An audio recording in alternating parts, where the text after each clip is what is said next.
Good morning, afternoon, or evening, whatever time you may be listening or watching this particular podcast. It is episode 5 of the Carving It Up U.S. President's Edition. I will be joined by my man Isaac Lawson in just a second. But in the last episode, we covered Andrew Johnson through Chester Arthur, so kind of the period, the beginning and the end of Reconstruction, post-Civil War. A lot of things that happened in the last 20 years or so. You had a couple presidential assassinations. You had one that was impeached. You had some kind of dysfunctional administrations in the case of Grant and Arthur to a certain degree. So sort of by this point in history, the office of president has kind of lost some power. It's kind of transitioned more to Congress, but you're going to see through this episode, mostly by the makings of one president, that's going to completely change on a dime. So we're going to be covering 6 presidents today.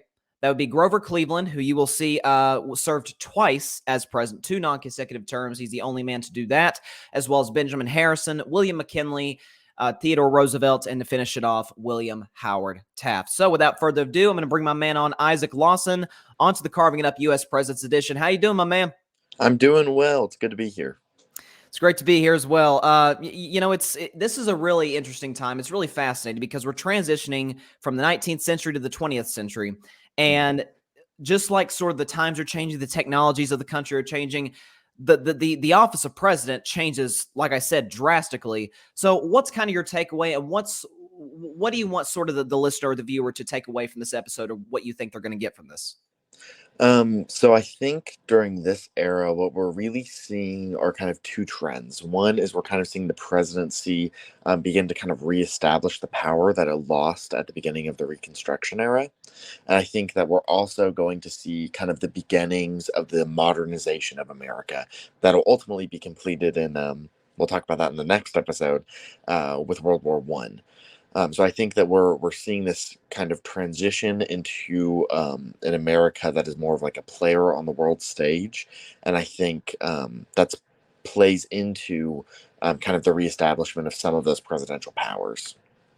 I think that's a good point, and I didn't think about that, and I think you bring up a good point about us transitioning into a world power where we sort of go from a young sort of a baby country now we're starting to, and I think you may have brought this up in previous episodes if I'm not mistaken. You said we're kind of going through a little bit of a puberty, right, as a country, and so now we're kind of not to be too cliche, but we're kind of a grown adult here. We're amongst the other big countries, and so it's a really interesting episode. So we come to the end of the Arthur administration, and it's a really interesting election, the election of 1884 between the Democrat Grover Cleveland and obviously the Democratic nominee was a man the Democratic nominee was Grover Cleveland, my bad. And the Republican nominee was James G. Blaine, the Speaker of the House at the time, who was a prominent member of the party.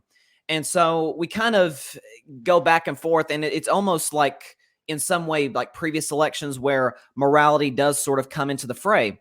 Because Grover Cleveland, who was the governor of New York, he was known as Grover the Good, right? He was a man who was known for his honesty and things of that nature. But we roll around kind of in this election period, and it gets revealed that he's got a skeleton in his closet, and that's that he had an illegitimate child. And so the Republicans kind of rip him for this. They said that they even wrote a catchphrase about it. They said, "Mama, where's my pa? Gone to the White House, ha ha ha." So they basically say, how could you want this guy? He's got an illegitimate child to be in the White House, and kind of shocking everybody, pleasantly surprising everybody. Grover Cleveland just came out and said, "Hey, you got me. I did this. I apologize for it, and I've learned from it. And I'll be better from it." And so I think, and I'm sure you agree, I think that really boosted his popularity in terms of winning the election. And then the other end, you had Blaine, the Democrats about James G. Blaine. They made a chant, Blaine, James G. Blaine, continental liar from the state of Maine. So kind of going back to that sort of 1840 election, like the chants kind of coming into, I mean, like the Waterloo and William Henry Harrison, all that. So it's kind of an interesting period. So kind of talk about that 1884 election and why the people, when it was all said and done, they went with the governor of New York, Grover Cleveland. I think that, like, on paper, the things that Cleveland did and admitted to during his campaign should have been like a PR nightmare. Um, but that's not really the way the public reacted to it. And I think that it came more of just kind of the shock of, like, this is a politician that is like admitting to this.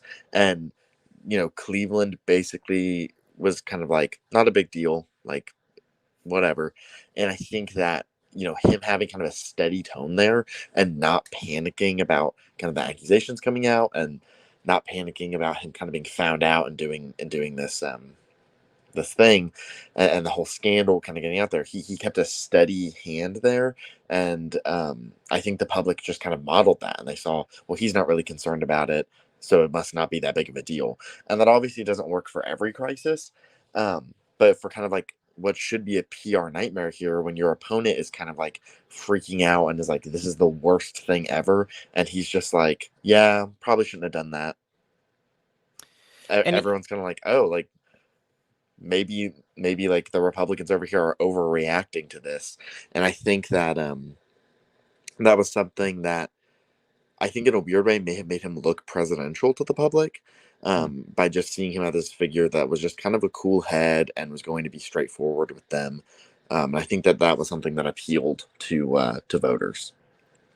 well, so do you think that that was because in some ways it would almost go against Cleveland's personality, because I think, as you mentioned, I think his reputation did matter. I mean, if he was a guy who had scandal after scandal, like presidents before and after him, that maybe it wouldn't have gone over so well, and it probably would have cost him the election. But do you think it was a practical, strategic move by Cleveland and his camp? Because Cleveland wasn't necessarily the sort of, he wasn't dumb by any stretch of the imagination, but Mhm. he wasn't necessarily as practical as other politicians that came before and after him. So do you think this was like an intentional move to sort of not downplay it, but like just kind of let it roll over? What I've seen before is, and what I've read before, is that no one's totally sure, that there are some members of his campaign that either just didn't really talk about it, or there were some members that were like, I don't know what he was doing. So I think that it's a little bit hard to speculate about what his intentions were there. But I think, like, the general consensus is just that he didn't see any gain from lying about it, that he didn't think that would help him and his campaign, because he knew it was true. And I think that my understanding is that the way that he viewed it was basically like, just tell them the truth and then they can't use it against me, and we'll hope that the public's okay with that. um so maybe a little bit of a mix of both. Like, there was some that was just kind of like, I don't really know what we do, so we'll just kind of go for it. And then also a side of like, you know if I'm just straightforward with them, the public might, like that I didn't try to cover this up. um So that's probably not a super satisfying answer there, but that's what I've read and kind of the consensus that I've generally seen. Well, I mean, it makes sense. I mean, it's from election standpoint, from a strategical standpoint, from a political standpoint, I think it does make sense in that, hey, we let this Mhm. roll over. Our odds at winning this are probably better if this isn't a big story. Like that's probably what came in a factor too. He's like, I don't want this to be the story, the number one thing that dominates the election, and ultimately gets me beat in the end. But yeah, let's give a proper introduction to the 22nd president of the United States.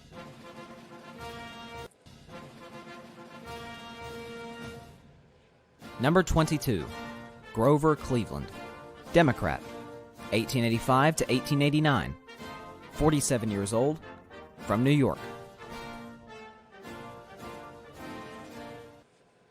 So Grover Cleveland came in office, and he was like most politicians of his day. He wasn't overly proactive. He mostly saw the presidency as a figurehead to stop bad things from happening. That was Mhm. sort of his viewpoint of the office of president. And kind of his way of doing this was using his veto power. That was really what he was known for above all else, at least in his first go around as president. He vetoed around 414 pieces of legislation, which is more than double of all of his predecessors combined. So we talked about Andrew Jackson and Andrew Johnson vetoing bills. I mean, this guy just this is vetoing stuff on steroids, and you're not really getting much done. So talk about sort of his mentality as president, and I guess you could throw in the veto power that he seemed to be kind of obsessed with. He definitely believed in like a limited government and especially a limited executive. So like a lot of his vetoes had to do with like Civil War pensions, and basically there were Civil War veterans that had applied for pensions and their requests had been denied, and basically Congress was seeking a way to kind of like balance that out and give those people a second chance. And basically Cleveland was like, if we already said no, why should we be like changing this for the government to give more money out to people? And obviously, most people now probably look at that and want to be sympathetic to the veterans in that situation. But the way that Cleveland saw it was very black and white to him. And like, this would be expanding government power and we don't need to do that. So no. And it wasn't really looking at, I think there are times where I look at him and I'm like, are you really looking at all the complexities of this issue? But he would have probably said yes, but I would say I'm not sure that he was. But he just tried to view things very black and white between like, should the government be doing this? And obviously, because of how many times that he did use his veto power, the answer was no. And that's kind of how I would boil his philosophy down. I would just say that it was simply, should the government be doing this? And it was just a simple yes or no for him. And he didn't make it showy from what I've seen either. Like it wasn't to him like some big deal. Like now, if a president vetoes a bill, there's going to be a lot of media coverage around that. And at the time, and just the way that he did it was also very kind of nonchalant, like just like, oh yeah, like I vetoed that, whatever. And that's something that's probably just like a cultural shift and probably a media shift as well. But those are just interesting notes on kind of his use of the veto power. He didn't view it as like some like special thing like other presidents did. He was just kind of like, I did that, like I can, whatever. So. Yeah. I mean, I think the thing too is, and I would like to ask you this question because, sort of at least the modern conservative viewpoint is limited government. Like that's really sort of the basis of conservative politics today. Do you think, just in your opinion, I don't know if there's any, facts from back then to back this up, but do you think Grover Cleveland would have maybe leaned more in the conservative arena in, today's politics? Because, by the things that he was vetoing, it sounds like that maybe he would have leaned that direction today because, I mean, that's what it appears, at least.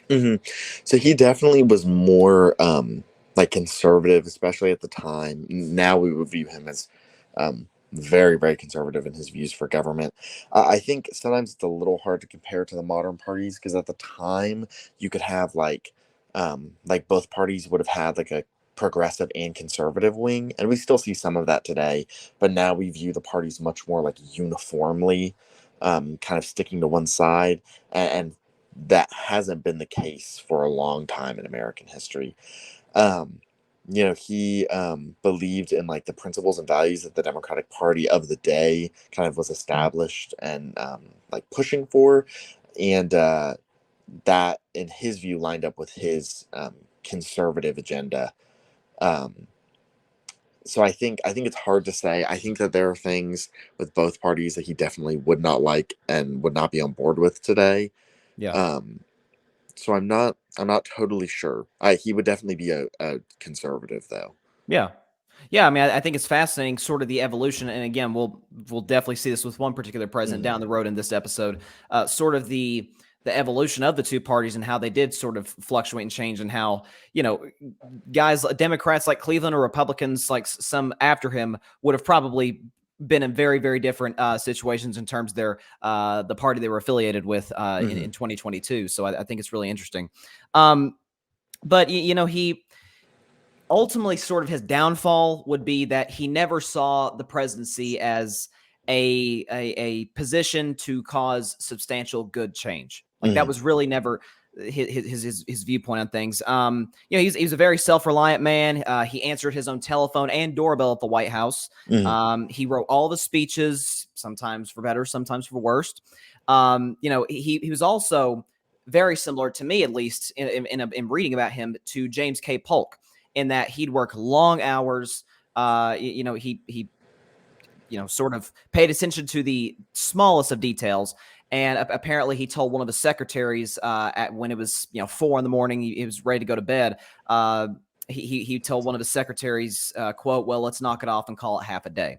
So he was very much a I may not see this office as something to make a lot of change, but I'm still going to work my tail off and do what I think is going to be best for the country. And in terms of his personal life, so he comes in like James Buchanan, right? It's now he's the second at this point bachelor to enter the White House, at least the second one to never marry. And so, I mean, at the time, it didn't seem like he had any sort of romantic interests. But that was not true. He was courting a college girl named Frances Folsom.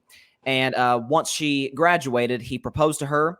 And on June the 2nd of 1886, Grover Cleveland became the first and only president to get married in the White House. And this was an event that was celebrated around the nation.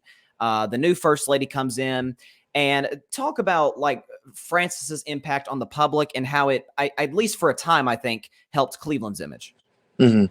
I'll also talk a little bit about their relationship and some of the interesting nature of it. Yes. But first, I'll answer your question directly. Yeah.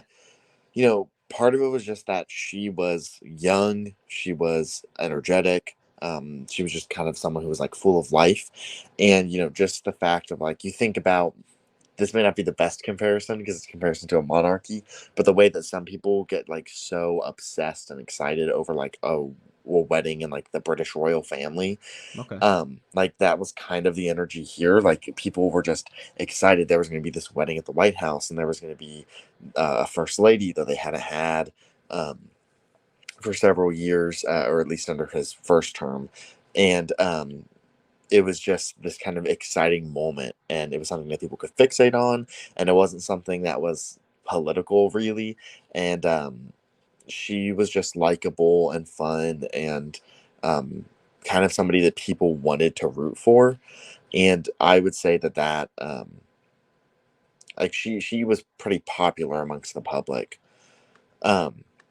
Not to the nature of their relationship. This is where it's a little bit sketchy, and this is something that people, looking back on it, definitely have a lot of questions. So she was 21 when they got married, and I would have to check. I don't have in my notes how old he was, but he was president. He came into office because this is his second term when they were married.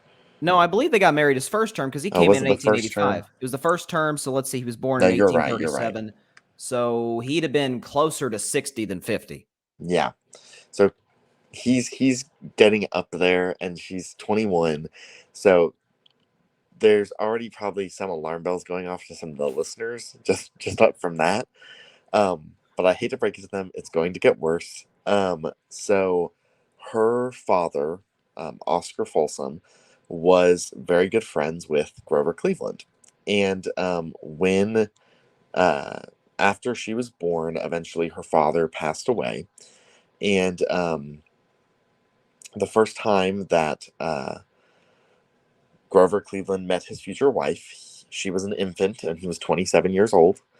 And he, after his friend Oscar passed away, he became the executor of his estate, and by nature was essentially like the father figure for Frances Folsom. And she grew up calling him like Uncle Grover. And there for a long time was speculation that Grover Cleveland was going to be courting her mother because he spent so much time with them, and that never happened. And he eventually, around the time he entered the presidency, began to make it very clear to her that he intended for them to have a romantic relationship. And by all accounts, she was totally in love with him. And people have broken that down and made speculations. And there's not a lot of evidence to really back up a lot of the things people have said. A lot of it is speculation. But a little bit of a questionable relationship there, for the nature of how they met and the age difference there, and his influence over her life. up to the point of their marriage. But probably one of the most uncomfortable facts about Grover Cleveland is his marriage with Frances Folsom. It is fascinating, and I appreciate you breaking that down because it's interesting. And that's at the very least, it's interesting. But sort of despite the fact that the public, had fell in love with the new first lady, after sort of that, the newness of it sort of wore off. The president did not. His popularity didn't exactly, grow. He continued to veto seemingly every piece of legislation, that came his way. A matter of fact, he actually said in one of his veto messages, "quote While the government should support, while the people should support the government should not support the people." That didn't go over well. No, it did not. No, and he said, and you brought up the Civil War pensions that he vetoed. And he there was a joke at the time that how do you know Grover Cleveland stays up late at night vetoing pension bills? Because he's so often in the dark about it. And so again, talk about, just further elaborate on, this was not, this sort of killed any shot, at least at the time, that he had of winning re-election in 1888. Yeah, so basically, so like the election of 1888, and we'll probably talk about this in a minute, was a very close election. Yes. And basically what happened was the American public was just, as you summarized pretty well, frustrated that nothing was really getting done because there were some serious issues, most notably the Civil War pensions. There were also a lot of debates about tariffs. And they just felt like Cleveland wasn't really doing anything. And to be fair, he was kind of openly saying that he wasn't really doing anything. So it kind of became a debate between, do we want these changes to be made or do we want nothing to happen? Which sounds like a little bit of like a silly debate because it's not really how we tend to view the presidency and government today. But that was very much kind of the debate of that presidential election. Both candidates had a pretty hands-off campaign, where Cleveland was kind of focusing on like doing his job as president and kind of let people run his campaign for him. They did not do a particularly great job running his campaign. And Harrison kind of went back to what was a traditional front porch campaign, where basically he did not leave his hometown and he literally sat on the front porch of his house. And if people wanted to come talk to him, they could. But Harrison did things that helped him out, like he held fundraising events, which was kind of a new thing. And he did it in a way that was made some changes to presidential campaigning for the future. And that helped him out in just getting his name out and kind of being able to like run ads and attack ads and make his critiques of Cleveland's very limited approach to the presidency known. And I think that's kind of what it came down to was, do we want a president that is going to like try to do things, or a president that is going to just be that is going to have like serious restraint and is going to have restraint towards the legislature and kind of stop Congress from doing things. And that was sort of the Republican approach, too. You brought up the front porch campaign. It's something that Benjamin Harrison did. It's something that William McKinley would do after him. It's kind of the new thing that party was sort of embracing. And like you said, it was a close election. As a matter of fact, Cleveland actually, which this shocks me, won the popular vote. But of course, Benjamin Harrison won the Electoral College, which decided the election. Again, similar to 2016. It was the Electoral College that was what got it done. Obviously, that's the case every election, but in terms of the popular vote, those are the only other two where the loser won the popular vote. Grover Cleveland didn't matter. So they leave the White House. The Clevelands do. And Frances Folsom apparently told, she's Frances Cleveland at this point. Yes. She tells the White House staff to take good care of the place. But unbeknownst to her, she would be back in 4 years. He would be back in 4 years. So let's transition now to Benjamin Harrison. Number 23, Benjamin Harrison, Republican, 1889 to 1893, 55 years old, from Indiana. So he was the governor of Indiana. Benjamin Harrison was born on August the 20th, 1833, to Elizabeth Ramsey and John Scott Harrison. He married Caroline Scott in 1853, and they had 3 children together. So Harrison's inauguration was kind of celebrated because, well, for a multitude of reasons. Number one, he was inaugurated on the day 100 years after George Washington was inaugurated. I believe they actually had the ceremony in New York. Am I correct? Let me check that. I think they did. Yes, they did. I believe he did. They actually reenacted the entire sort of the pleasantries and the ceremony of Washington's inauguration, and yes, they did do it in New York City, sort of to commemorate that. But it's safe to say, in terms of the now 45 men that have served as president, I think it's safe to say that in terms of a political background, political family, you got to put Benjamin Harrison up there in terms of his genes. His great grandfather signed the Declaration of Independence. Benjamin Harrison V was who that was, and his grandfather was William Henry Harrison, who obviously, his spot in presidential history is fairly insignificant because he, as we talked about in previous episodes, he passed 1 month into his term. But in terms of how he was sort of almost destined for this, it seems like, because of his great grandfather and his grandfather. And he was the first president, by the way, to have electricity installed in the White House, but both he and his wife were too afraid to touch the switches. So at that time, it was kind of useless. But talk about kind of his appeal to the people. You talked about like why he won the election of 1888, but sort of his agenda, his background, what he wanted to do once he got to the executive mansion. He kind of presented himself as a more traditional candidate. He did the front porch campaign. He kind of did the things that presidential candidates were kind of expected to do. And Cleveland did not do those in that election cycle in 1888. So that was something that a little bit of like a return to normalcy campaign. Like he was like, I'm going to do things. This is going to be more like along the lines of what people kind of expect the president to do when they're in office. He talked about kind of the big issues of the day, which were kind of finishing up civil service reform, taking care of the pensions crisis. And he also talked about making changes to Cleveland's tariff policy, which his was basically, if I believe, let me make sure I'm getting this right. I believe that Harrison was the one that wanted tariffs removed. I believe you're correct on that. And he also began early talks about antitrust laws and then the silver/gold debate when it came to U.S. currency.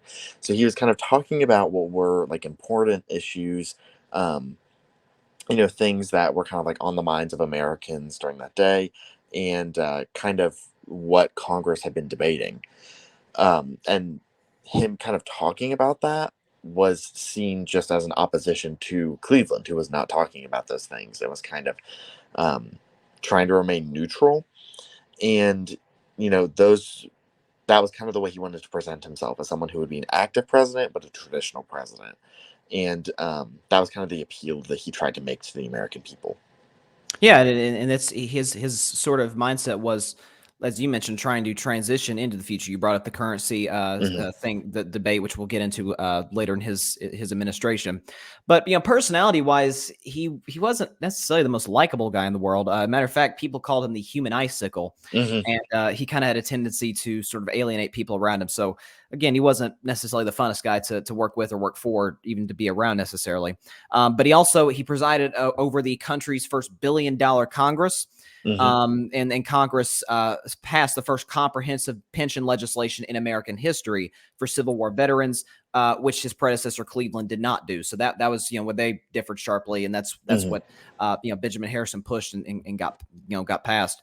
But it had an interesting unintended effect once it was signed, because once the legislation was passed, you had at this time teenage girls running up to marry these 70-plus-year-old men, because later on when these men would pass away, they'd get their pensions. So it was again, unintended consequences, to say the very least, which, it kind of would have been fitting. Maybe if it had passed under Grover Cleveland, maybe that would have been sort of perfect. I just thought about that. But yeah, it's certainly very interesting. But once he was kind of pushed by party leaders to do so. Harrison signed the highest and most protective import tax in American history, called the McKinley Tariff, obviously named after William McKinley. And as a result, foreign manufacturers stopped exporting products to America, and several American corporations gained monopolies on the manufacture of many essential goods. So let's just talk about the effect of the McKinley Tariff and how that was sort of, I guess you could say, the defining moment of Harrison's administration.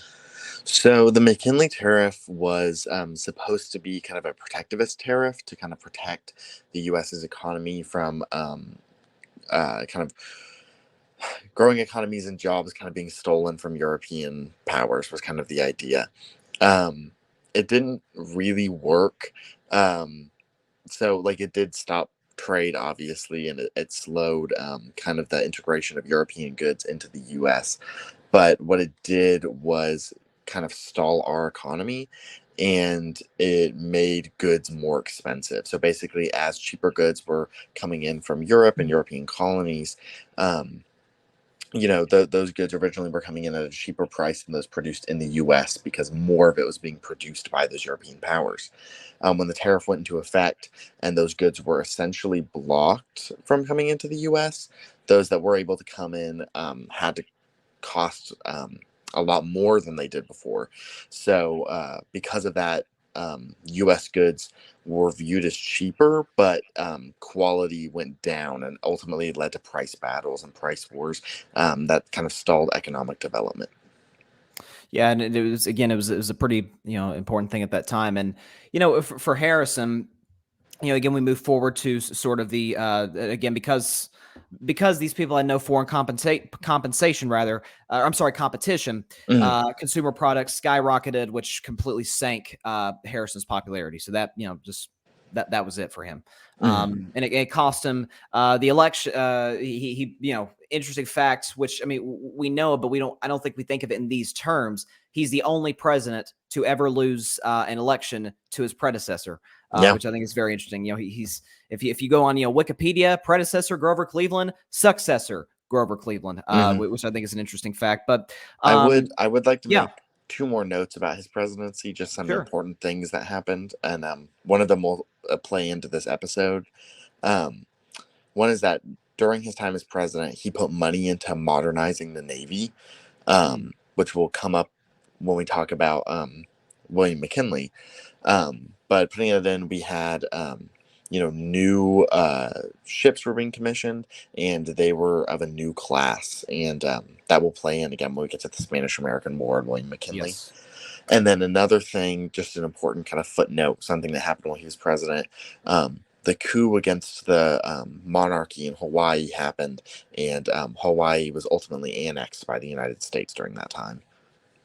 Absolutely. Those are extremely pivotal points. So appreciate you bringing those up.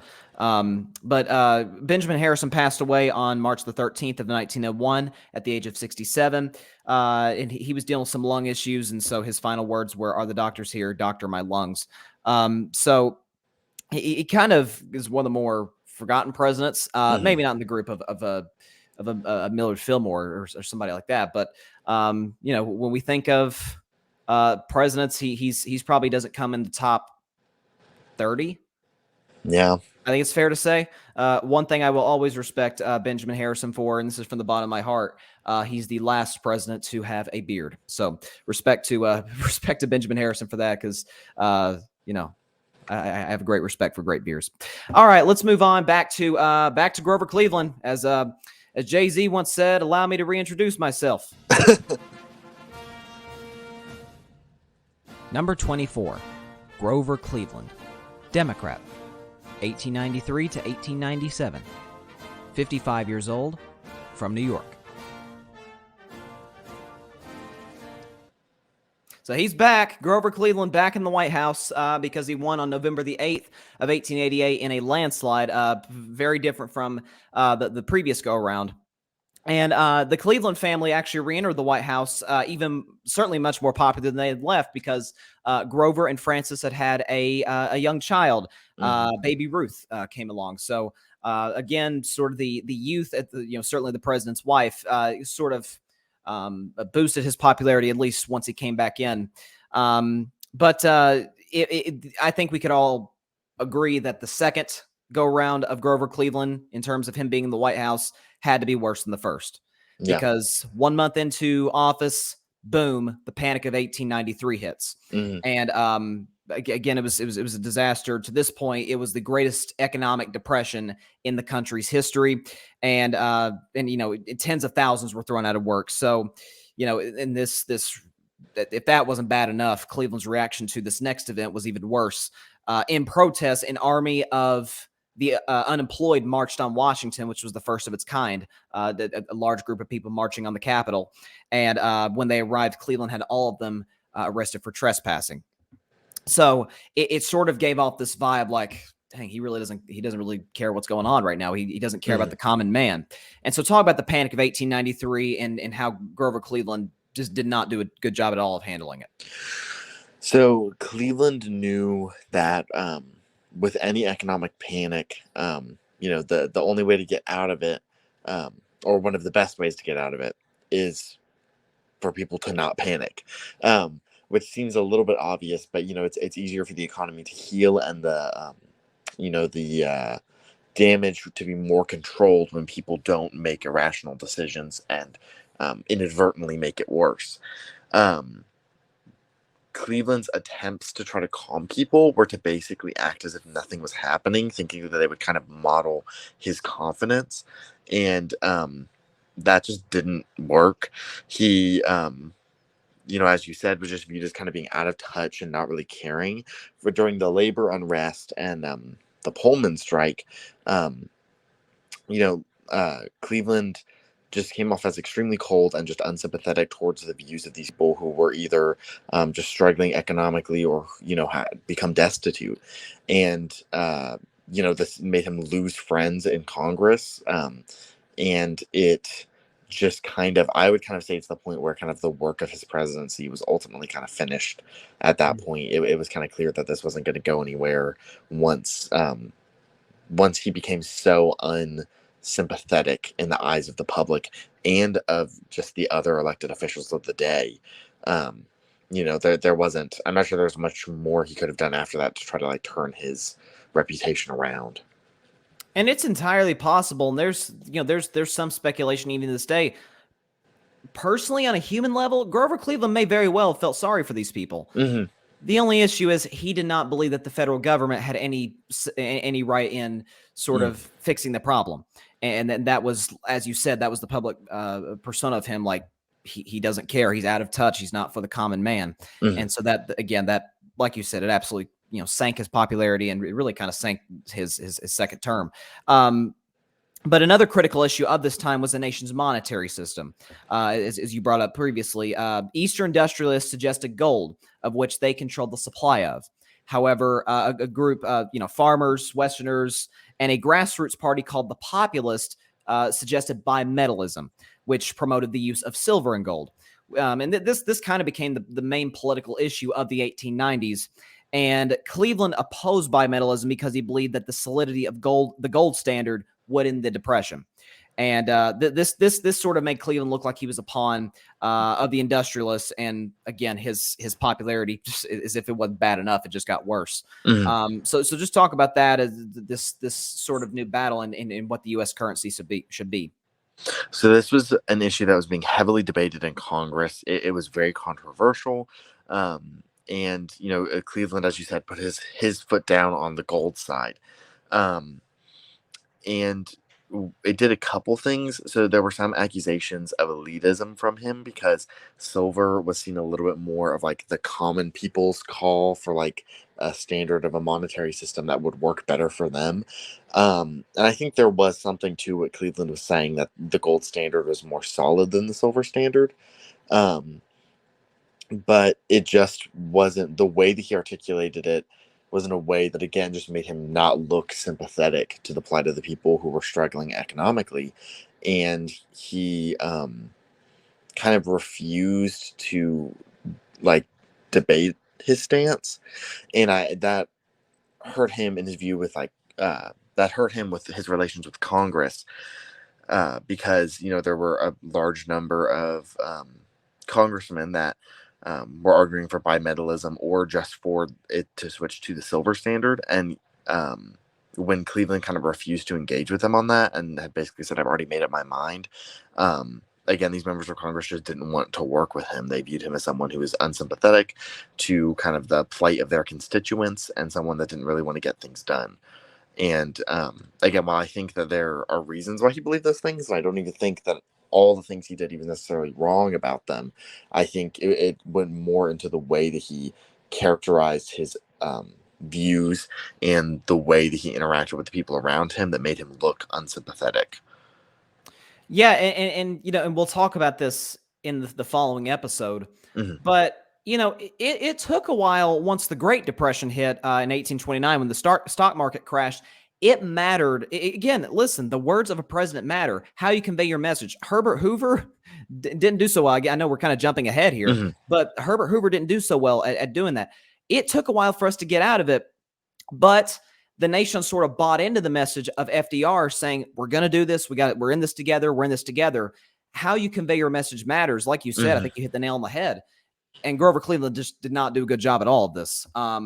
And so, once the election of 1896 rolled around, he was pretty much dropped from the Republican ticket because his inability to solve the economic crisis, and really sort of moved the country into the 20th century. So the election of 1896 featured two very energetic candidates. On the Democratic side, you had William Jennings Bryan, and on the Republican side, you had William McKinley.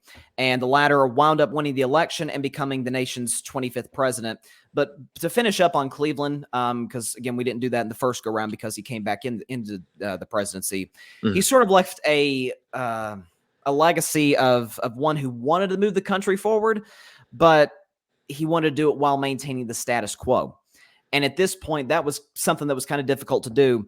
And, sort of this laid back 19th century way of thinking just was not going to transition the country as well as it needed to into the 20th century. So what's kind of your final takeaway on Grover Cleveland? You can just say the second term, first term, or the whole man. Just how I'll say just for the whole thing for both terms. I think that we see that honesty is important, that the American people like it.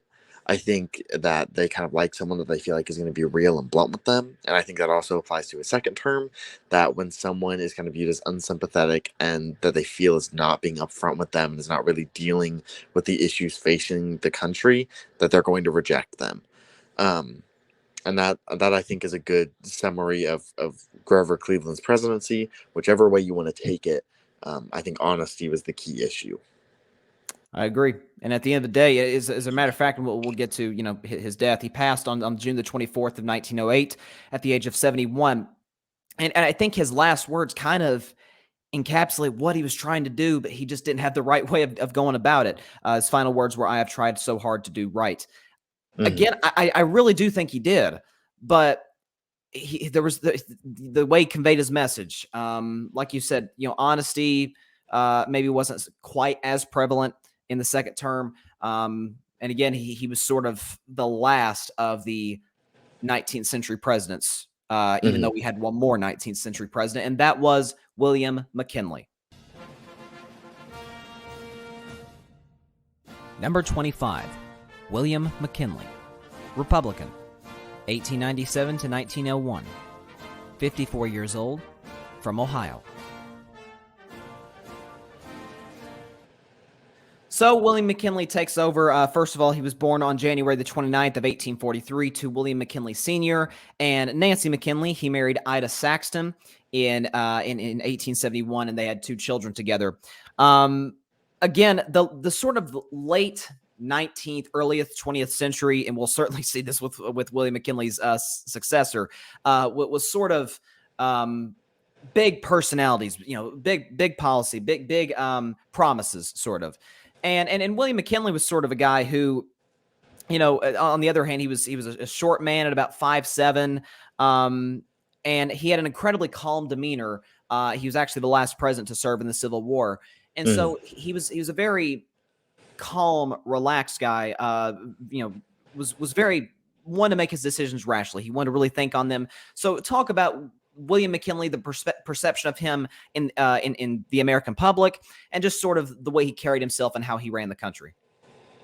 I think that he was viewed just as like very presidential. Like he was someone who I think a lot of Americans had confidence in. I think that they viewed him as a leader and as someone who was taking the country in a positive direction. And I think he helped kind of restore some faith in America, and kind of a more of a unified vision, and something that, in this period where we've kind of come out of Reconstruction and then we've had this economic crisis, he's someone where as things are succeeding, everyone kind of feels that success. And I think that that's something that I've kind of seen as a common theme of his presidency, is that people feel pretty good. And he is someone who they tend to have confidence in. And that matters. I mean, at the end of the day, you do have to sort of portray a confidence with the nation, because if you do, and the nation believes it's authentic, they're going to rally behind you, Mhm. and certainly you can get things done in office. But he was felt it was important, and then this probably added to your point about the nation having confidence in him. He was really adamant with his administration about giving the press the newest information, letting the people know, the press know, the media know what was going on in the country, to be completely transparent, and he wanted people to be aware of what was going on. And there was one thing, there was no question, really the thing that defined William McKinley's presidency, and it starts with the oppression of Cubans at the hands of the Mhm. Spanish Empire. And Cuba, along with Guam, Puerto Rico, and the Philippines, were one of they were Spain's biggest colonies in a sense, and Cubans had been fighting for their independence for a number of years, but they were rejected by the Spaniards, and they stopped any form of rebellion by using means such as concentration camps. So it was a blatant, clear, obvious human rights violation, and then some. What they were doing, they were starving them. They were just doing horrible things to these Cuban people, and people in the country, people in Congress were pushing the president, hey, we need to go to war. This is not right. What's going on? Mhm. And so talk about the situation and how William McKinley went about ultimately making his final decision on this. So there have been multiple appeals from rebels in Cuba for the U.S. to help interfere in their conflict against Spanish colonialists. They viewed themselves as kind of being related to America and kind of its idea, the founding idea of kind of fighting this oppressive colonialist European power, and that was something that like Americans did relate to, even though we're more than 100 years now removed from the revolution. It's something that people, um, like Cuba is physically near the US. There were Cubans that were like actively kind of like trying to engage with the public and get the message out there that we wanted intervention, and of the kind of brutalities that Spain was committing against the rebels in Cuba. And it kind of became this popular appeal for the US to kind of go in and support these rebels, to the point that there were even some public opinion polls at the time, which were rough, especially at the time, that even showed that like a majority of the American public wanted us to declare war on Spain. Which, you think today, like, it's hard to think of a scenario where you could get a majority of the public saying that they Yes. wanted to declare war.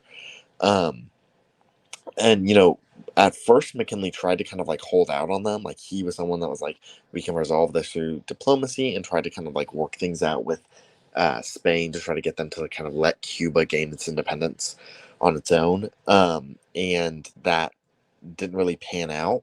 So eventually McKinley agreed to send the USS Maine um, to Havana, and the USS Maine was destroyed, and several hundred troops died as a result of that explosion. And it was because of an underwater mine that Yes. Spain had put in the waters off the coast of Cuba. So now, from what I've read, this wasn't anything like an intentional act to destroy the USS Maine, but it happened either way as a result of this conflict, and it kind of gave the U.S. a reason to then get involved now, and it gave McKinley a reason to call on Congress to declare war. Um, and we did. And the Spanish-American War was one where a lot of European powers looked at it and basically said, like the U.S. is toast. Like Spain has a much larger military. These are like their territories. They've had these territories for a long time. Um, America's last war was against itself. Like, that this is Mhm. things. If you're looking at it just objectively at the very beginning of the war, Spain feels pretty good. And to kind of oversimplify it, the U.S. kind of crushes Spain. Yes. Part of it goes back to Harrison and the modernization of our Navy, because when you're looking at the areas where this war is being fought, it's on the seas, and Right. the U.S. Ultimately wins the war. We gain a lot of territory from it. We actually still have several of these territories today, and you named them at the beginning, but that's um, Cuba, which we do eventually grant independence to. The Philippines, Guam, and Puerto Rico are all become territories of the United States as a result of the Spanish-American War. And kind of afterwards, the public opinion of this is like people are feeling good. Like we fought this war, it didn't drag out for an extremely long period of time. We won. It was like a solid victory, and it also resulted in, and this was one of the points that I made at the very beginning of the episode. The U.S. is now kind of considered a world power. People are looking at them and they're saying they beat one of like the great European powers of the day, and you can't really deny it at that point that the U.S. is at least becoming a serious contender on the world stage. Yeah, and again, there's a lot of things in there. One of those people who pushed for the country to go to war, adamantly pushed the country to go to war, was at the time the Assistant Secretary of the Navy, a man named Theodore Roosevelt. Hmm. Who was, again, he was adamant about it. He actually got a group together called the Rough Riders Hmm. to go fight this war. So he left his cabinet position to go fight in this war. And so again, we declared a war on Spain around the middle of 1898. McKinley, again, the reason he hesitated for so long, I think at least, is because of the factors you mentioned, because of the fact that Spain did have a very powerful military. We, at least going into it, maybe not quite as much. At least we didn't think we did. And then you add to it the fact that, look, McKinley himself served in a war. He knew the atrocities of it, and so Hmm. he did not want to do this unless it was a last resort, unless we absolutely had to, and we Hmm. did. And so we declared war. It was over fairly quickly, but at the end of the day, the war actually boosted the economy, which it seems like wars tend to do. And it actually would not be known. You mentioned about the USS Maine. It actually would not be known until several years later that it probably was not. It didn't explode because of the Spain, in terms of they didn't do it intentionally. But it did kill 267 soldiers aboard, which, like you said, was sort of the last. That was the straw that broke the camel's back. That was Hmm. we win the war, pretty soon after that. And so, but we win the Spanish-American War. It is, like you said, it's huge for the country. And we enter the 20th century. And again, before we move into the election of 1900, like, is there anything else you want to say about McKinley's first term that is significant? Um, I feel like we covered kind of the major things that I feel like are really Yeah. relevant for what we're talking about. Because let's see, what year was the Boxer Rebellion? Got to check that. Oh, Boxer Rebellion. That Gosh, I was don't remember. in that was going on during this period. The Boxer Rebellion is important as well too. This kind of plays in some of the stuff after the Spanish-American War, and kind of growing U.S. imperialism, and that's a controversial term to use for it, but that's kind of what the sentiment was. Um, to kind of oversimplify it, because I don't want to go into all the specifics of it, because I'm not sure that it's entirely relevant for the entire episode. But basically, some Americans have been threatened in China, and the U.S. was not a fan of the situation and the direction that the Chinese government was moving. So we sent troops to kind of stabilize the situation in our favor. That's my very oversimplified uh, explanation of the Boxer Rebellion. But the reason why it's important, besides of the impact that it had on China during that period in time, it was one of the first times that the U.S. ever sent troops to another country to change something it was doing to make the situation more positive for the U.S. I did not know that. I appreciate you So throwing that out there. So, but yeah, obviously that was pivotal. But the Spanish-American War was really mhm, the sort of defined. defining Yeah, it was the defining issue.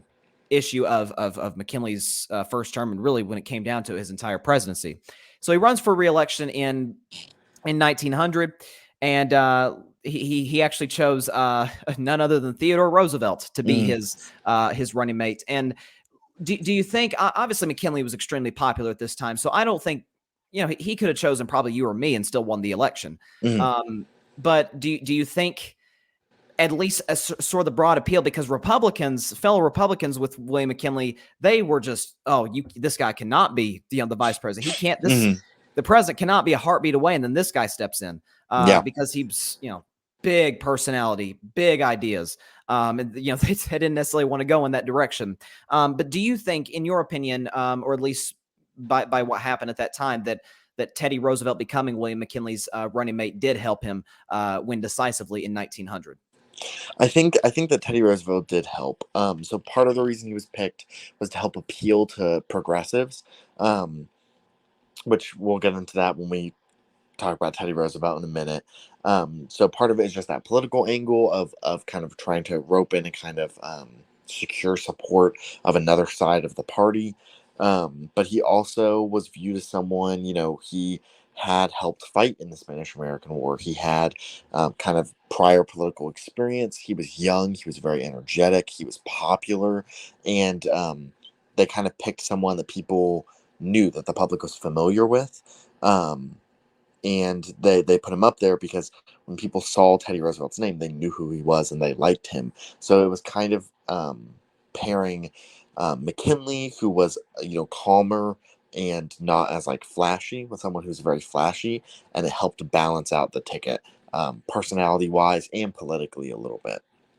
And again, you brought it up. They were opposites. Hmm. If opposite was a definition in terms, I mean, obviously, Lincoln, Andrew Johnson were opposites, but I mean, my goodness, this is, Hmm. Teddy Roosevelt was, it wasn't like Andrew Jackson crazy. Andrew Jackson was cuckoo for Cocoa Puffs, but in terms of he was an aggressive guy, right? And William McKinley, as we brought up earlier, he was more measured, calm, very sort of meticulous in what he wanted to do. But they win in 1900. William McKinley became the first Republican president, incumbent, since Ulysses S. Grant to win re-election. Sadly, the second term was short-lived. September 6th of that year rolls around, and William McKinley is in Buffalo, New York, at the Pan American Exposition, and he made his way into the Temple of Music to shake hands with well-wishers. He had just given a speech. And one of, or at least amongst the well-wishers, certainly was not one of them, was a man named Leon Cholgaz, who was an unemployed factory worker and self-described anarchist, who was very angry at the disparity between the rich and the poor. And so he had a bandage wrapped around his right hand, made his way through the line. Everybody's shaking hands with the president. Hmm. And once it's his turn, he walks up to the president. William McKinley sticks his hand out to shake his hand. Rather than shaking his hand, Cholgaz shoots him at point blank range in the abdomen. And again, it was, just sort of just came out of nowhere as a shock to the country. And so over the next week, William McKinley kind of lingered, and there were some days it wasn't as long as James A. Garfield, but there were days where it looks like, hey, he may actually pull through. Hmm. But For a just little yeah, while, he everybody kind of thought he was going to pull through. So you had like the cabinet members had all come to Buffalo, New York, where he was, and kind of assembled, and Roosevelt was there. yes, And he started to look better, and they felt confident enough that like the cabinet all kind of went back to DC or to their homes. And Teddy Roosevelt, an avid outdoorsman, actually went camping. And that's where he was when McKinley tragically passed. yes, and again, you brought up the point I was going to make. Like everybody visited him. They're like, okay, it looks like he's going to pull through. So they just, Hmm. again, they went back to where they were. They didn't expect what was going to happen. But his condition went up and down. And on On September 13th, exactly 1 week after the shooting, doctors were attending to him. They hoped he'd survive. Best case scenario, they're thinking, can he survive with a weakened heart? By the late afternoon, they realized the case was hopeless. And unbeknownst to the doctors, gangrene was beginning to grow in his stomach and poisoning his blood. And even at that point, the president knew he had no chance of survival. He told his doctors, quote, "It is useless, gentlemen. I think we ought to have prayer." So he spent the next few hours surrounded by loved ones, including his wife. His wife had numerous illnesses of her own. Like, it was kind of a shock to everybody that he went before she did, because of what she had dealt with physically. And she wept at her husband's inevitable fate. And he responded, we are all going. God's will be done, not ours." And hours into the following day, on September the 14th of 1901, William McKinley died, as you mentioned, at the age of 58. And, it was, the country was sort of like restless. Like, this is the third president in the last 36 years to be assassinated. What is going on? And so the public mourned his loss. And as for his assassin, he was, I believe he was electrocuted. There was a fairly short trial. People kind of knew what happened. And so he was gone, and the president passed. And as for, sort of the Republicans, obviously they were, deeply saddened at McKinley's tragic death. But then they moved on. They're like, oh crap, Teddy Roosevelt's president. They're like, oh, you got to be kidding me. This is why we didn't want you to be this is why we didn't want him to be his running mate. Their worst case scenario actually happened. Yes, it did. It was awful from their point of view. But just talk about, to sort of wrap up McKinley, what do you think sort of his presidential legacy is in terms for what he did with the country? I think that while I personally think he's not remembered as much as he should be, I think that his general legacy is just one of kind of reinvigorating the country. He kind of helped restore faith in not only like the military, but just in the office of the presidency itself. And he, at this transition point, around 1900, he was able to kind of help people see at this time, when they were kind of reflecting on the past and looking forward to this new century.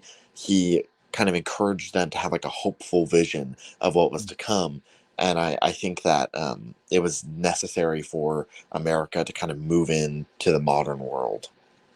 It was very important. And really, I mean, I'm trying to think, since after Lincoln died, I don't think up until McKinley that there was any single president that really inspired a sort of confidence and faith in the country, in one another, in the president, outside of William McKinley to this point. So like you said, he deserves immense credit for that. But now we move into one of the more well-known presidents. Let's hear for Theodore Roosevelt. Number 26, Theodore Roosevelt, Republican, 1901 to 1909. 42 years old, from New York. One of the most boisterous personalities to serve in the executive mansion, without a question. By the way, that house, that executive mansion, he actually changed officially to the White House. He said, he wanted it to be more of a sort of relatable term for the country. But he was born on October the 27th of 1858 to Theodore Roosevelt Sr. and Martha Bullock.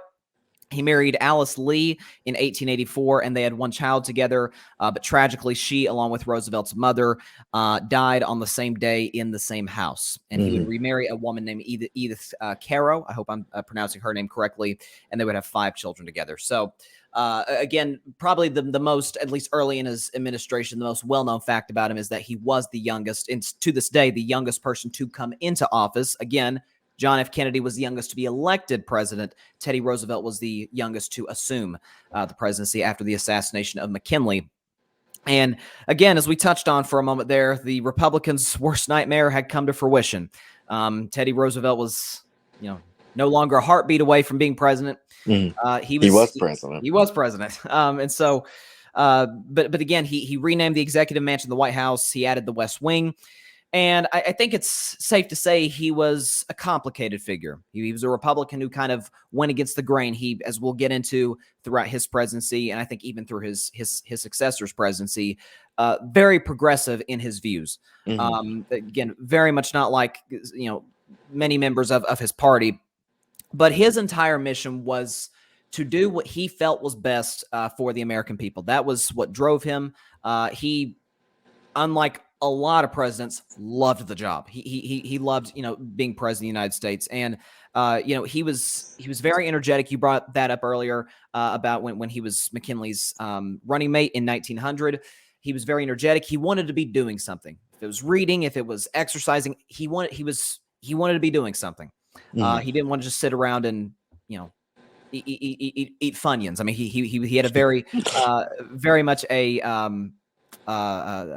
an ambition about him.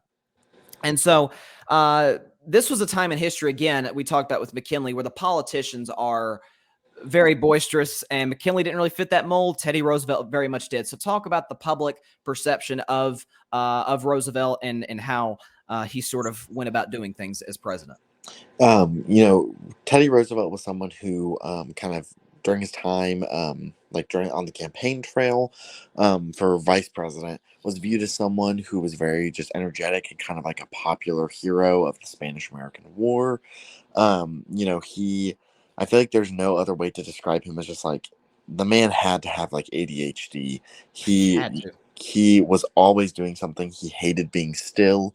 This is just kind of a funny anecdote, but there's a story that I've heard about before, and I don't know how much validity is in it, but that his first White House portrait, the iconic one of him with his hand on the banner of the staircase, was not his first White House portrait. And that the first one he just hated, and he spent a day just trying to find the darkest corner in the White House to hang it in, and then that wasn't enough, and he just felt as if it was haunting him. So he took it in the middle of the night and ripped it up into little bitty pieces and burned it on the White House lawn, and then dug up the ashes, and then had the ashes transported and buried in a field by White House staffers, and then went and found a new artist to paint him what's now the iconic portrait of him. And I like that story because it describes his personality so well and his temperament. If he was going to do something, he was going to overdo it. He was going to do it 100% more than anybody else ever had, and probably more than he should have. And then he also would get obsessed with things that sometimes weren't helpful. But he was just always doing something, and he was always focused on something, and he was always going to be doing something. And there's not really a better way to describe him than that. He was just like a busybody. He did not like being still. And I think the public picked up on that. Like, he was a little crazy, but in a more fun and eccentric way than like Jackson. Like, you kind of made that comparison earlier. He was someone that there was a lot of popular support for. Because people related to him because he made himself relatable. That's a good way to put it. I did not know the story, again, whether it's true or not, about the White House portrait. But yeah, that pretty much sums up Teddy Roosevelt. But he was sort of, he took full advantage of the fact that he was a big personality in an era that there was a number of them. And like you said, I disagree about him going 100%. I'd say he went 150% at everything he did.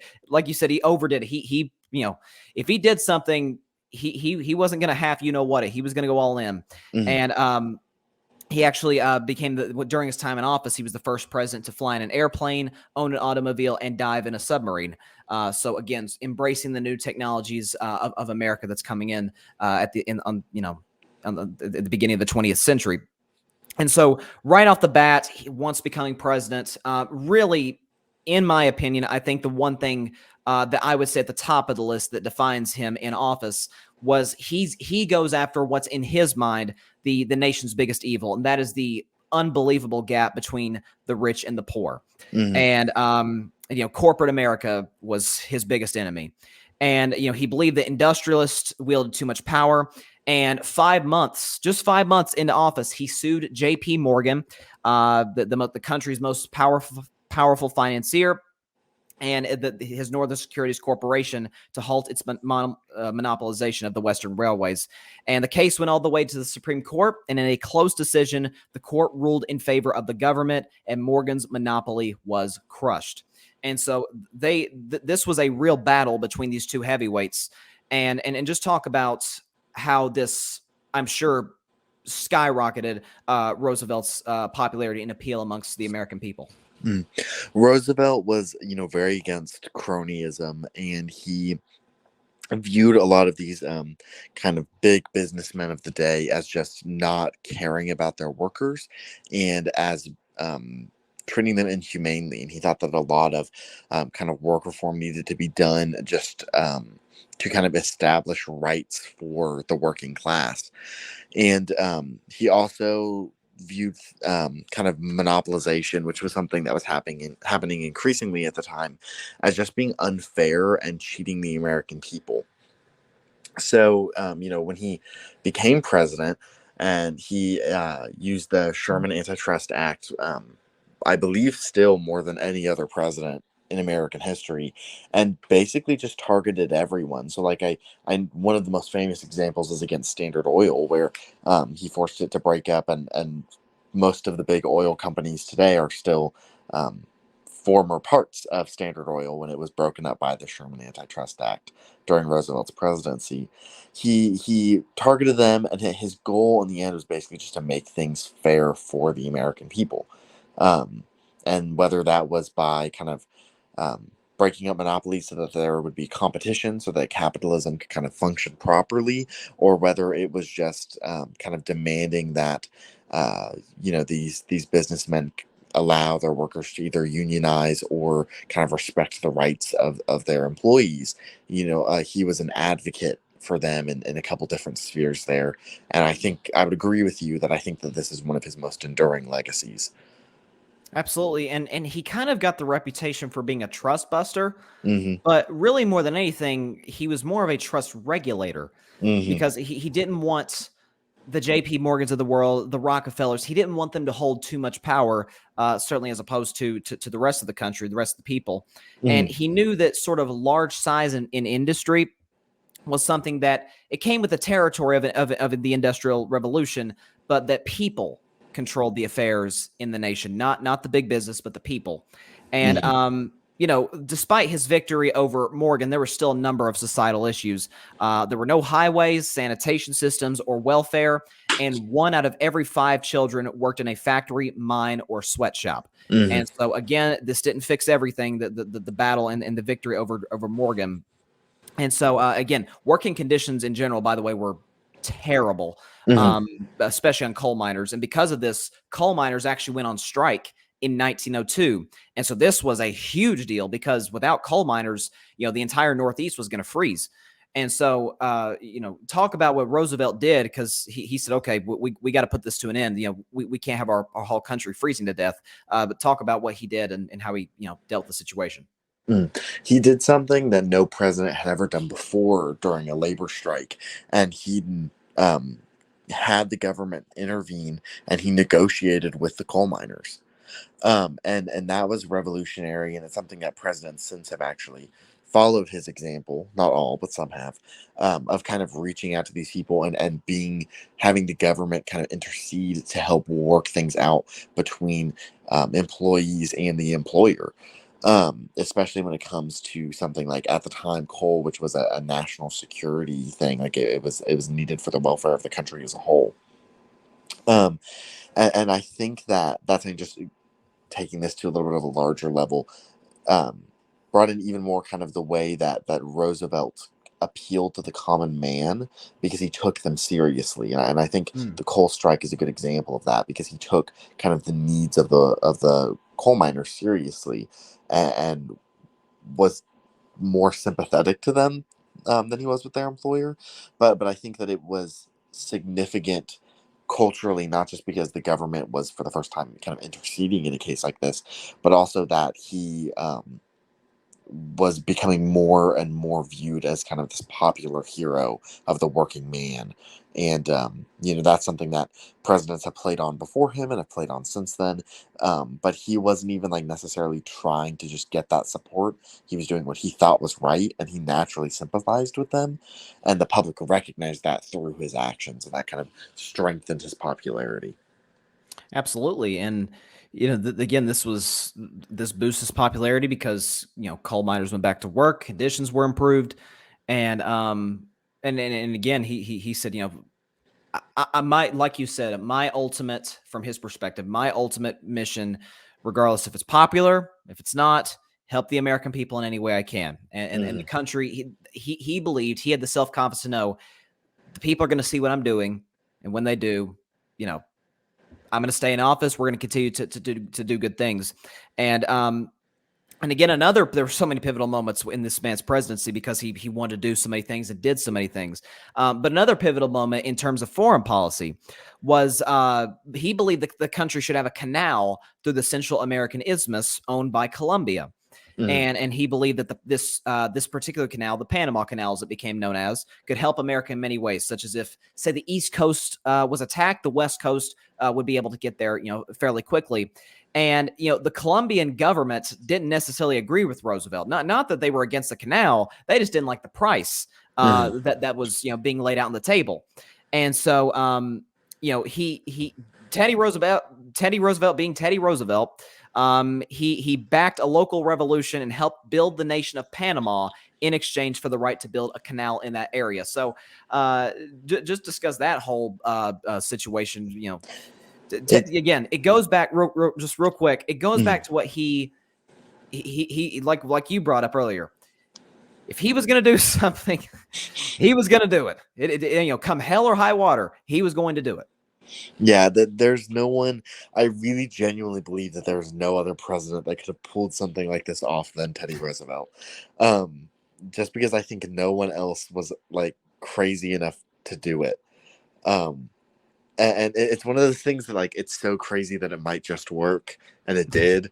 But basically, so he did several things. So part of this involved invoking the Monroe Doctrine to try to stop Yes. European powers that were supporting Colombia in this dispute with Panama from intervening. Also to try to stop them from trying to claim any like control of the canal once it was built. He also, in talking to Panama, there was a small kind of rebellious movement there, but it wasn't anything serious. Panama was kind of like a state of Colombia, and he basically put money towards funding like like Panamanian independence, and it kind of like riled up support for independence for Panama from Colombia, and then basically created that conflict there that ultimately did result in independence for Panama and the establishment of the Republic of Panama. And then after that happened, because he had been an avid supporter of them, they naturally started to lean heavily on the United States, which then gave him a lot of influence to say, do you know what would really work out for the both of us? If we built a canal here, and by creating a situation where there was this country that in a way almost viewed him as like this champion for their liberation movement, he was able to get what he wanted, which was the canal. And it's one of those situations where really you look at it and it's like, how did this work? Like, this should not have worked. But it did, and that's how the Panama Canal was created, which economically has changed Latin and South America to a huge extent, and changed U.S. trade for decades to come. 100%. And what it also did is it gave our Navy the ability to quickly move back and forth from the Pacific to the Caribbean and European waters. And speaking of the European, they were also beginning to move into Latin America. And as you brought up, Roosevelt invoked the Monroe Doctrine for this very thing. And again, it goes back to arguably his most famous quote in foreign policy. His big stick policy: "Speak softly and carry a big stick." It was from an African proverb, if I'm not mistaken. And that was sort of his way about going about things. And so 1904 rolls around, and Roosevelt wins his own presidential term, and by the largest margin in American history up to that point. And he was so overjoyed. He probably let his emotions get the best of him here. He was so overjoyed at this victory that he vowed to not run for president. He considered, after he took over for McKinley, because it was almost 4 years, that he considered that a full term. That was his first term. This is my second term, even though technically by the election rules at that time, it was really his first term. But that was his way of going about it. And that was something that he would go on to regret. But he was certainly the most progressive president to this point, I would think. And progressives in the nation believe still that he could do more. And 18 million immigrants had come into the country, and conditions for the working class had gone from just horrible to absolutely intolerable.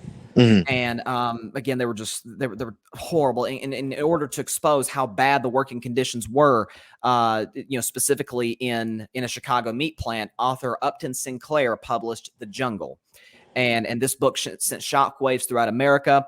And there were no toilets, bathrooms in general, nowhere to wash your hands. I mean, it was just a disaster what these people were having to work in and deal with.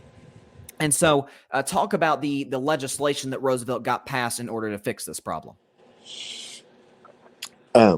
I'm so sorry. Repeat that question real quick. I was like, no, don't worry about it, man. Just sort of the legislation that Teddy Roosevelt got passed in order to deal with this horrible issue that so many, especially immigrants, were having to deal with working in these sweatshops and meat plants. So he proposed the Square Deal, which was essentially kind of his reform package. And it would do several things. So the biggest one, and the one you're referring to here, is kind of changes to labor rules. And there are a ton of points in it, but basically it required, it was kind of like a precursor to like OSHA, if you know what that is. Basically, it said it set requirements for wages for certain kinds of federal employees. It required inspections of different kinds of factories and jobs. And it also changed the way our tax system worked and the way that wages were counted, so that it was more basically so that companies couldn't try to scam their employees off of how much they were paying them. Those are some of the notable things that it did. It also provided an investigation of women and child labor in the United States. And he made a lot of moves there for that would lead to the abolition of child labor, and also kind of just demanding better working conditions for Americans around the board. And literally, if you look at it point by point by point, all of them are about ways that are just, whether through inspection, whether through making changes to the way the wages work, or just founding committees and organizations within the government to investigate the violations of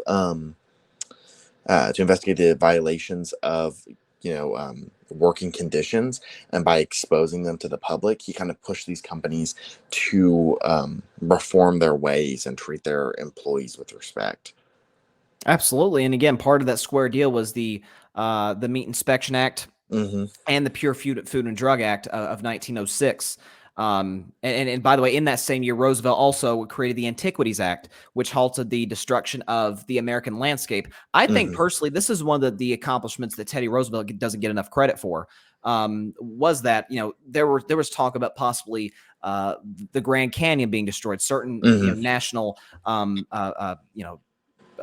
parts of nature and things of that nature being destroyed. Yeah, Roosevelt was a famed conservationist. He is, I think, still relatively well known for being a big game hunter, and some people now take that to view that he didn't really care about nature, kind of because of some of the stereotypes we put on people who partake in that. But he had a love for nature, had a love for animals. He refused to kill wounded animals. He felt that it was immoral.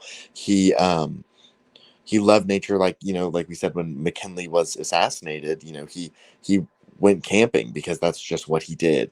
So he had explored, a lot of the sites that would go on to become national parks, and he became an advocate, and by some is known as the father of the national park system, and is known relatively well as just the father of American conservation.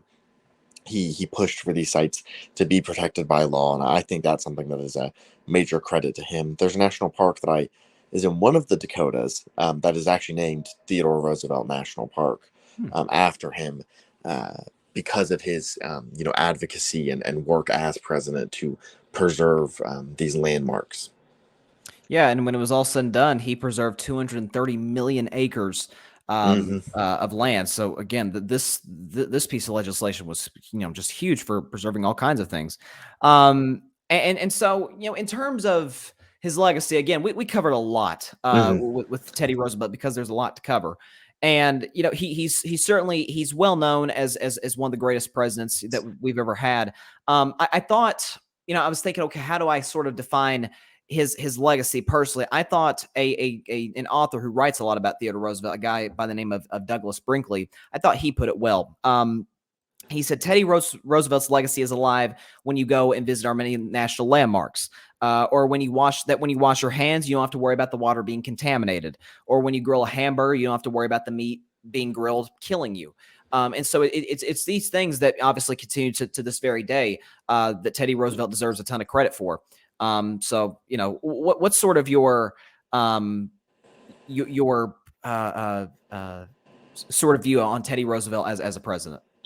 I think that he really kind of championed the idea that the president and that the government should be interested in the personal welfare of the American people.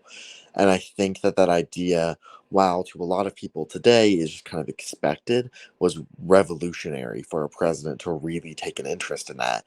And it was necessary for especially labor conditions at the time, and even like you cited some of the stuff in that quote, like the quality of the goods that were being sold to the American people.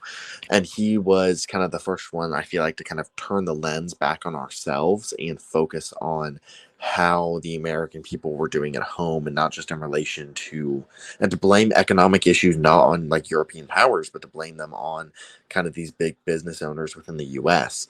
And people can debate about the legacy of that and how that's affected America, but I think that it's something that has been crucial for the way that our government has been run since then in both parties. Yes. I think he significantly changed the way that we view how our government should just operate. And I think that he is one of the most transformative presidents that we've had, and I think that we may ever have. 100%. And again, at the end of the series, we'll rank our presidents. But listen, I host a sports show, so I'll give a sports example. It's kind of like when we talk about in basketball, who's the greatest player ever? Is it Michael Jordan? Is it LeBron James? Is it Kobe Bryant? But I argue that Steph Curry revolutionized basketball with his ability to shoot, and how he changed the game, how coaches, players, fans look at basketball. I think Teddy Roosevelt is almost like, I guess you could say Steph is the Teddy Roosevelt of the NBA. But Teddy Roosevelt was, you could argue, the most influential president. May not be the greatest, but in terms of, like you said, changing how we view the office, changing how kind of our expectations of what the office should do, he deserves, all the credit in the world for that. And so, by the way, in the election of 1908, people wanted him to run again, but he thought it better to keep his campaign promise of not running for what was technically going to be a second term for him. Again, by the election rules back then. And for Teddy Roosevelt, it would be a decision that he would regret for the rest of his life. And it just haunted him because there were so many more things that he did want to do. And again, he'll become a fixture in William Howard Taft's administration without a question, and even to a certain degree with Woodrow Wilson, which we'll discuss in the next episode. But in terms of his death, he passed on January 6th of 1919 at the age of 60, and his final words were spoken to his physician before he went to bed the day prior. Please put out that light, James, talking to his physician. And I thought, Woodrow Wilson was president when Teddy Roosevelt passed. And I think it was, I forgot the guy's name, Woodrow Wilson's vice president. But he said something along the lines of the only way for death to get Teddy Roosevelt was in his sleep, right? Because he was such an energetic guy. We talked about the Panama Canal. I mean, it was impossible that even happened. And he was all in all the time. And again, one unbelievable legacy, without a question. And so he basically, because of his popularity, essentially got to handpick his successor. And so that guy was a man by the name of William Howard Taft, who, really didn't want to be president. Mhm. Number 27, William Howard Taft, Republican, 1909 to 1913, 51 years old, from Ohio. So William Howard Taft becomes president, wins in pretty much a landslide. He was born on September the 15th, 1857, to Alphonso Taft and Louise Torrey. He married Helen Herron, better known as Nellie, in 1886. They had 3 children together. And again, he was, in a sense, handpicked by Teddy Roosevelt. Of course, the people had to make their voices heard, but they say, hey, if Teddy Roosevelt likes him, then I guess we're going to like him, right? Mhm. And so he had served as Roosevelt's Secretary of War, and the 2 men would ultimately become, best friends. So talk about the public persona of Taft and how the public viewed him. Certainly well enough for him to run for president. Again, he wasn't somebody who was, certainly compared to Roosevelt, was as hungry to be president, as hungry for wanting to do things as much as Roosevelt. Do you think Roosevelt endorsement alone won him the election of 1908? I'm not sure if it was alone, but I think that it was one of the greatest strengths. I'm not sure he would be president without it. He wasn't, besides the fact that, like you said, he genuinely did not want to be president. It was not something that he wanted to do, and it was not something that he enjoyed doing. There's actually a lot of interesting writings that his wife was actually much more interested in politics than he was. But he, in kind of the way that he was viewed by the public, at least upon the time of him entering office, he was viewed as kind of like, I think a jolly giant is a fair way to phrase it. But he was also viewed as someone who was pretty well known for his legal mind and for being someone who was intelligent and thoughtful. And I think that kind of balance there made him, in comparison to Roosevelt, look pretty good. He was calmer, but he was likable. Yeah, and maybe to a certain degree, as much as the public did love Roosevelt, maybe they did want a little bit more of a calmer demeanor, Mhm. a little bit William McKinley-esque in a way. And so for Taft, like you mentioned, his wife Nellie was far more interested in politics, and she had always wanted to be a first lady. She always wanted to live in the White House, but sadly for her, she suffered a stroke only 2 months into Taft's term, and so she never really got to enjoy the perks of being first lady, that she had wanted for so long. But probably, I don't think there's a question about this. The most well-known fact about William Howard Taft is that he is our heaviest president to this point, and he at one point got to 355 pounds at 5 feet 11 inches tall. And so, but his greatest ambition was to be a Supreme Court justice, and we'll sort of get into that a little later. He like you talked about his legal mind. He admired the people on the court. And he unlike Roosevelt, he was not known for his athleticism by any stretch of the imagination. And probably the most well-known story. I'd like you, could you confirm this for me or not, whether the story about him being pried out of the bathtub is true? So this is the accounts that I've read, is that he never got stuck in a bathtub while he was president. That part of the story is false. That he had been stuck in bathtubs prior to entering that office, but that in anticipation for him getting stuck in a bathtub and being too large to fit in the ones at the White House, that they actually bought custom-made bathtubs for the private suites there, and still to this day, the bathtub off adjacent to the room that is traditionally the president's bedroom in the White House is the special extra wide bathtub that was made for William Howard Taft because he could not fit in what were I guess the average size bathtubs of the day. Yeah, well, I appreciate you clearing that up, because Yes, again, there's some truth to the famous story. It's not as the image that many people have of him getting pried out of the bathtub in the White House sadly is not true, but maybe for his for the sake of his embarrassment, it's probably good that it wasn't true. Yeah, I was gonna say that's harsh. Yeah, that's it. Again, thankfully for him, he was not the president of the United States was not pried out of the bathtub. But his sadly for him, his sort of you described him as sort of a jolly giant. That personality kind of faded when he was in office because again, he did not want to be there. And sort of this he got more grumpy. He was kind of short with people, and he dealt with some depression, and he did gain more weight because of this. He sort of stress-eated in a way, what we would call it today. He definitely there were a number of things going on. One was his wife's illness affected him. He spent time like personally trying to take care of her and help nurse her back to health. Yes, he did. And he also, just as you said, did not like being president. He didn't ever really want the job, and he felt kind of pressured into running for president, not partially from his wife, but also from Roosevelt and other members of the party. And he just hated it. He did not enjoy it at all.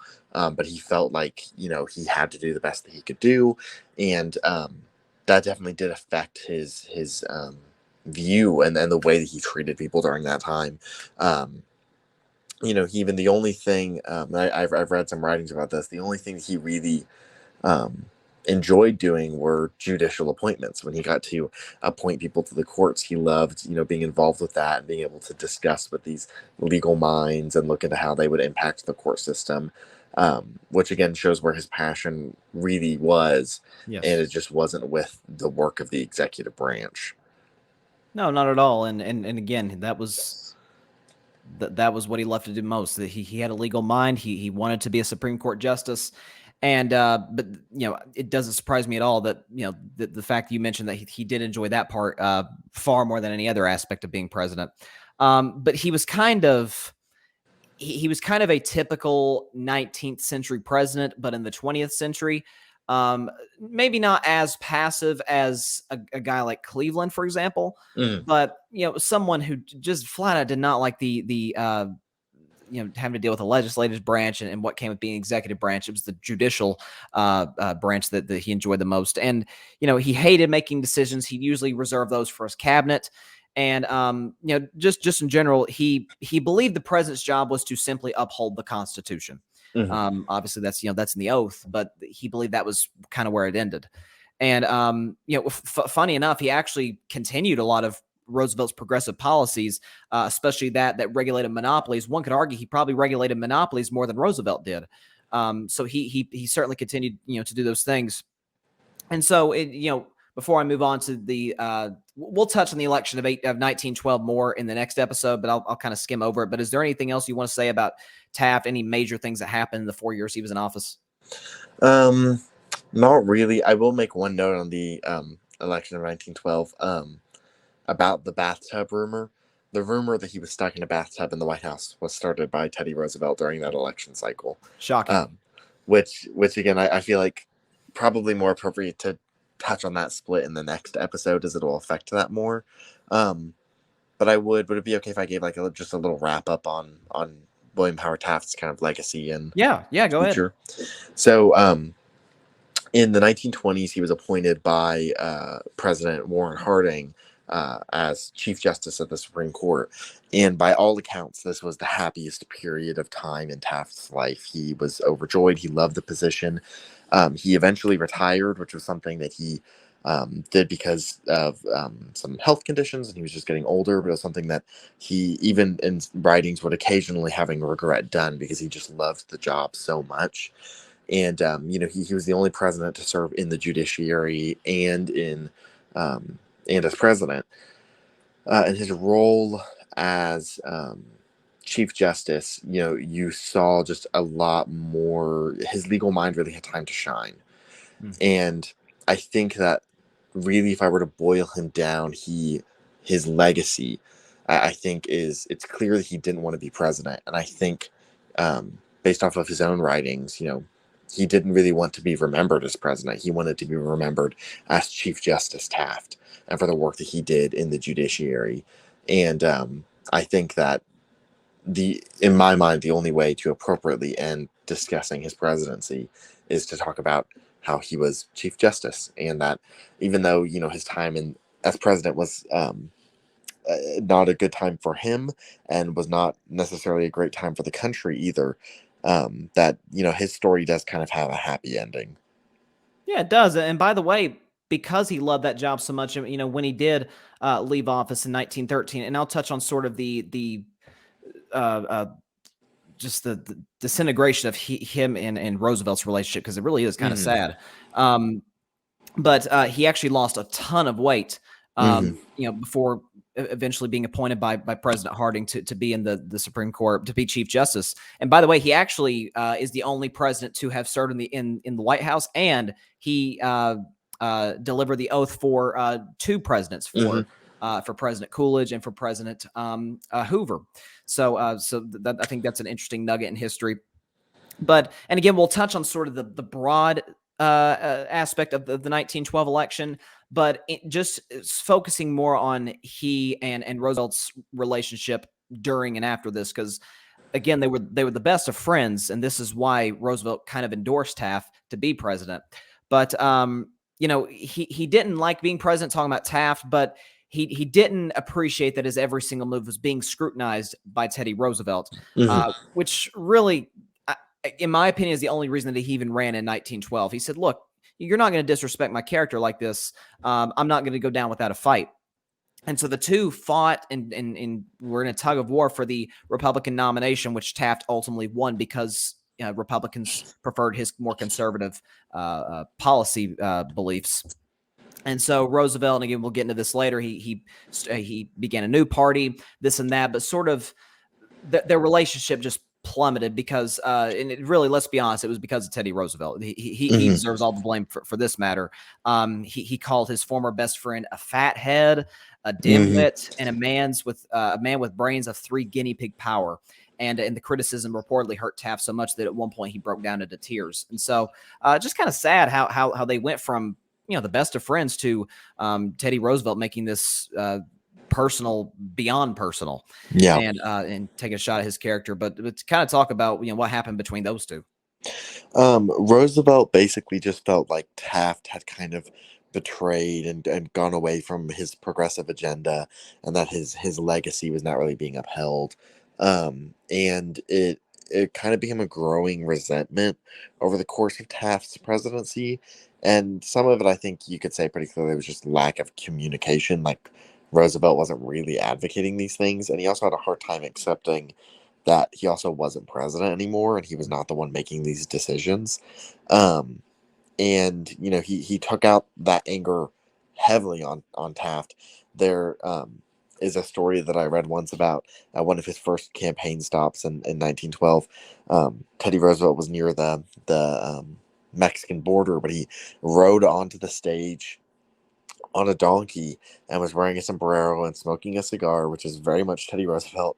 And when he got on the stage, the entirety of his speech was just yelling that Taft was the fattest rat to have ever lived in the White House, and he was the exterminator. And it's one of those things where it's humorous, like it's crazy, but it also is like built on this thing that it was kind of a break of trust and the destruction of this longtime friendship. And I think that the end of Taft's presidency can really be described as just as Teddy Roosevelt should have just run for another term from the get go. Yes. And he missed his chance to continue to serve as president because he didn't do that. And then he was not able to deal with no longer being in that office because he loved it so much. And he just took out that anger on the people around him, because he was unable to kind of regain that position. And I think that, like, going forward, even like for some legacy stuff, like his William Howard Taft's son went on to be a senator and a leader in the Republican Party.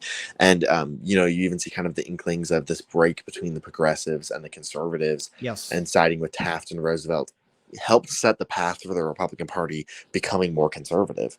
um, so you see a lot of kind of important things here on the breakdown of this friendship. um, and I think that that is something that also kind of reflects on Taft's legacy. um, is the way that, the family influence there, and also just with that break with Teddy Roosevelt. Absolutely, because again, Taft was more of your sort of traditional Republican. Hmm. Roosevelt, traditional. He's a lot of things. Traditional is not one of them. And again, we'll talk about the winner of the election in the following episode. But what I will tell you is that Taft finished a distant third. But for Hmm. him, he could care less. He was just happy to get out of there. Hmm. To him, at least this is my opinion. I think he had accomplished his goal of beating Roosevelt for the nomination for the Republican Party, even though Roosevelt got more votes than him. Hmm. His mentality was, you're not going to bully me. Yeah. And I think that was ultimately his goal. Is just, I'm going to run, I'm going to win the nomination, and that's going to be where that ends. I actually would prefer to not win a second term. And so, yeah, I mean, his legacy, like you said, I'm glad you pointed that out. It did have sort of a happy ending. He got his wish. He got to live out his dream as being the Chief Justice of the Supreme Court. And but William Howard Taft passed away not long after he retired from the Corps on March the 8th of 1930 at the age of 72.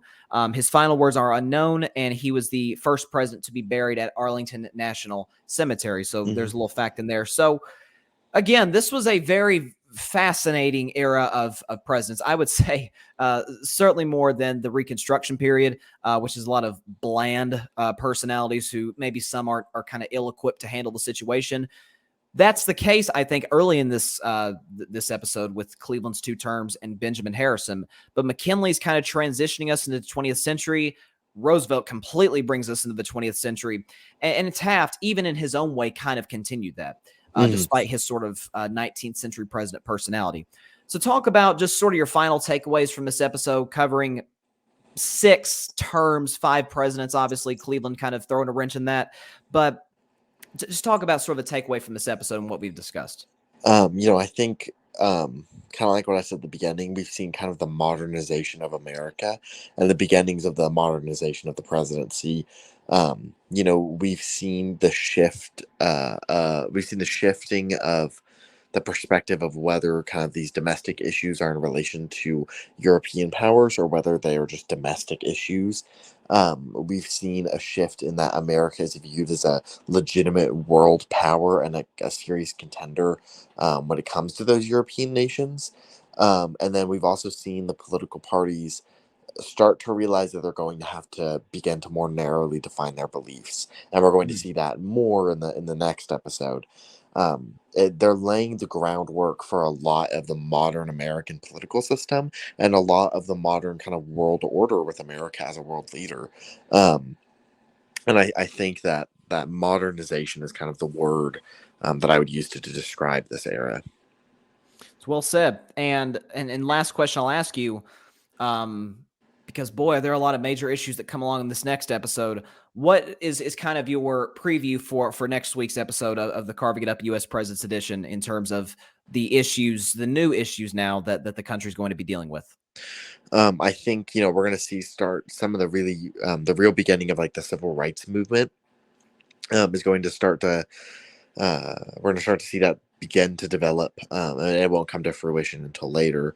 And then we're also going to see, I think this is probably the most important kind of description for this next era is globalization. The world is getting smaller, things are becoming more connected, and what was originally kind of this large divide across the ocean between the old European powers and the U.S. and the New World, that divide is going to go away.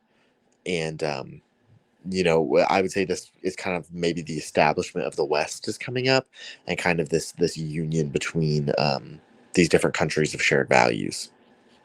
It's well said, my man. So listen, Isaac, appreciate you coming on once again for episode 5. Thank you very much. I've enjoyed this series, so I have as forward well, to the man. next episode. Yes, sir. All right, that was Isaac Lawson. Again, love having him on here to discuss these presidents. But again, this is a very, I know I use the P word a lot, pivotal a lot to describe these eras, but this was one where we needed a leader. We needed a big personality to kind of move us through to transition into what we're about to deal with next, which is a number of issues. coming up in episode 6, which I look forward to you guys tuning in. But yeah, that's all I got to say. So with that is all the time we have for today's show. Appreciate everybody stopping by. As always, be sure to catch Carving Up live, a normal show, Monday, Thursday, Friday, 6 p.m. Eastern, 3 p.m. Pacific time on Facebook Live, YouTube, and Twitter. And be sure to check it out on the podcast, Spotify, iHeartRadio, Google Podcasts, as well as wherever you listen to your podcast. So until episode 6 of the Carving It Up U.S. President's Edition, I am Bryson Carver. Hope everybody has a great day. Continue to stay safe out there. God bless you all. Peace out.